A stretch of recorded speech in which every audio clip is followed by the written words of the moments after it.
இந்த ஊருக்கு எந்த வேலையும் செய்யக்கூடாது. ஊருக்கு செஞ்சாலே இப்படிதான். நல்லது செஞ்சாலும் தப்புன்றான். கெட்ட செயல் அப்படியே கெடுத்து பண்ண. நல்ல தானே பண்ண. என்ன பண்ணீங்க? அப்படி என்ன பண்ணீங்க? ஏலே நல்ல தாண்டி பண்ண. காலெல்லாம் சொல்லிட்டு போன. பொறும்போக்கு நேரத்துல பேச பண்ணே இல்லையா? ஆமா, ஊர் பொறும்போக்கு நடந்துட்டு யாராவது பிச்சு விடணும்னு சொல்லிட்டு போறீங்க. அதுக்கு தான் போனேன். போனேன் இருக்கிற பொறும்போக்கெல்லாம் என்ன பண்ண சுத்தி வச்சு எல்லாம் பார்த்தோம். பார்த்தா 10 ஏக்கர் பொறும்போக்கு தெரியும். அந்த 10 பொறும்போக்கத்தை வேற யாரும் கொடுத்தா சரியா வந்து தரப்பட சொல்லிட்டு அந்த 10 ஏக்கர் பொறும்போக்கு எனக்கு பட்டா போடுன்னு சொன்னேன். இதுதான் பெரிய பொருளா தப்பு நான் பண்ணிட்டேன். இது தப்பு ஒண்ணும் கிடையாதுங்க. இதுதான் பொண்டாட்டி தப்பு கிடையாதுல்ல.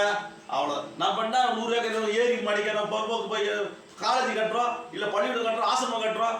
சாதாரண 10 ஏக்கர் அதை மாடிக்கு அதில் கிராமத்துக்கு வருமானம் இல்லைன்னா சரி 10 ஏக்கரை பிடிச்சி அதில் ஒரு பள்ளிக்கூடத்தை கட்டி அதில் உன் பேரை போட்டு அந்த பள்ளிக்கூடத்தை போய் நடத்தி அதில் ஒரு வருமானத்தை எடுத்து ஊருக்கு கொடுப்போம். அப்படி ஒரு சின்ன ஆசை. இதுக்கு போய் ஊரில் வரவங்களாம் தாண்டி என்ன தாண்டிங்க வரான். சின்ன ஆசை, நீங்க ரொம்ப பெரிய ஆசையா இருக்கு. பெரிய ஆசையா? ஊருக்கு உதவி பண்ணுவீங்க போனா உபத்திரம் செய்யணும் வரீங்களா? உபத்திரம் இல்ல, நீ பழைக்க மாட்ட, நீ பழைக்கவே மாட்ட. அவன் 1000 ஏக்கர் எடுத்து பொட்டாடி பண்ண இந்த பொறுமக்களை நானே 1000 ஏக்கர் எழுதினேன். 10 ஏக்கர் எழுதுக்கு ஊர்ல இருந்து அடி வர பார்த்தா நீயே சோறு போட மாட்ட படிக்குது. கஷ்டப்படுற காசு நம்ம ஒட்டினா போதுங்க. ஊர் நல்லா நமக்கு தேவையில்லை. தேவையில்லையா? இந்த மாதிரி பேச்செல்லாம் எடுத்து வீட்டுக்குள்ள வர வச்சுக்காதீங்க. வராதியா? அப்ப எதுக்கு லட்சக்கணக்கில் செலவு பண்ணி தளராங்க என்ன?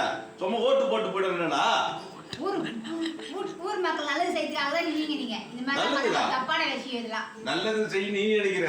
என்கிட்ட சும்மா ஓட்டு போட்டாங்க, ஆளுக்கு பணம் வாங்கி ஓட்டு போடல, அந்த பணத்தை எப்படி வசூல் பண்றது? அதுதான் 10 ஏக்கரை பட்டா போட்டுக்கலான்னு சொன்னேன். மணிக்காரர் சரின்னுட்டாரு. கடைசியில இந்த ஊர்ல இருக்கிற வார்டு நம்பர் ஒத்துக்கல. எப்படி ஒத்துப்பாங்க? அவங்க நல்லவங்களா இருப்பாங்க போது ஒத்துக்கல. நல்லவங்களா? பைத்தியக்காரி அவர் 2 ஏக்கர் கேக்குறாண்டி. அதான் காலமா ஓடியான்ட்டேன். அப்பா இல்ல இப்படி கூட மோசம் பண்றாங்க. என்ன பண்ண சொல்ற? அதுதான் ஓடியான்ட்டேன். மறுபடியும் கூப்பிடுறாங்க. நான் கேட்டு வந்துடுறேன். அவ்வளவுதான்.